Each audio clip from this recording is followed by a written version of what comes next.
Listen up. Today we're diving into a topic that hits close to home for many of us, the decline of Johannesburg. Remember when Josie was this beacon of hope, the New York City of Africa? Yeah, those were the good old days.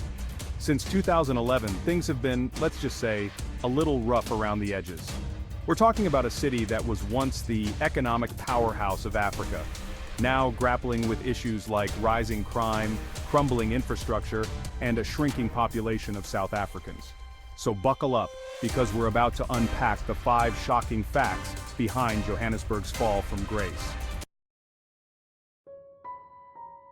First up, we got to talk about the economy. You see, Johannesburg was built on gold, literally. But what happens when the price of your golden goose starts to dip? You guessed it, trouble in paradise. After 2011, the global economy took a hit, and South Africa, along with its golden city, felt the pinch. Mining, which was once the backbone of Joburg's economy, started to falter. Mines closed, jobs were lost, and the ripple effect was felt throughout the city.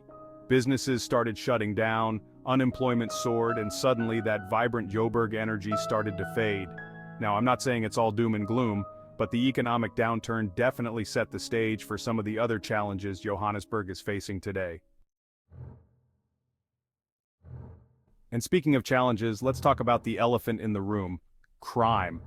Johannesburg has always had its fair share of crime, but since 2011, it's like things have been dialed up to 11. Remember those safe streets we talked about? Yeah, not so safe anymore.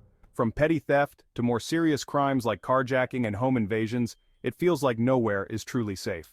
This surge in crime has understandably left residents feeling vulnerable and on edge. It's also scared off potential investors and tourists, further hurting the city's economy.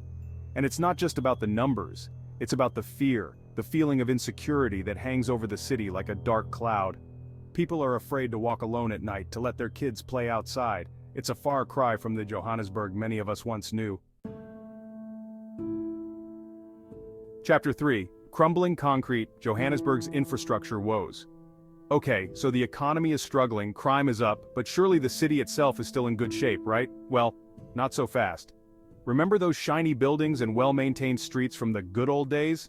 Yeah, they've seen better days.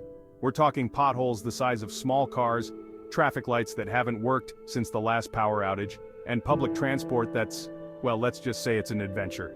This lack of maintenance and investment in infrastructure isn't just an inconvenience, it's a symptom of a bigger problem. It speaks to a lack of leadership, a lack of care for the city and its people. And when the very fabric of a city starts to crumble, it's no wonder people start to lose hope. Chapter 4: Power Games, Politics and Corruption in Johannesburg. Speaking of leadership or lack thereof, let's talk about the political situation in Johannesburg. Now, I'm not here to point fingers or name names, but let's just say that transparency and accountability haven't exactly been the hallmarks of recent administrations. We've seen allegations of corruption, mismanagement of funds, and a general lack of political will to address the city's problems. And when those in power are more concerned with lining their own pockets than serving the people, it's no surprise that the city suffers. This political instability and lack of trust in leadership have only exacerbated Johannesburg's problems, creating a sense of hopelessness and apathy among its citizens. Chapter 5: The Johannesburg Exodus, Why People Are Leaving. So, we've got a struggling economy, rising crime, crumbling infrastructure, and a political climate that's more volatile than a load-shedding schedule. Is it any wonder that people are leaving Johannesburg in droves? Families who once called this city home are packing up and heading to other parts of South Africa, or even leaving the country altogether. They're looking for better opportunities, a safer environment for their children, a place where they can feel hopeful about the future. This exodus of people, especially young professionals and families, has further depleted the city's tax base and contributed to a sense of decline. It's a vicious cycle. As more people leave, the city's problems worsen, leading even more people to leave.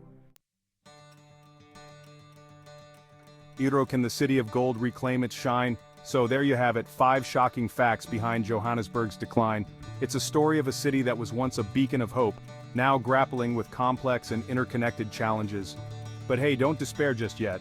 While the situation may seem bleak, it's not hopeless. Johannesburg is a city with a rich history of resilience and reinvention.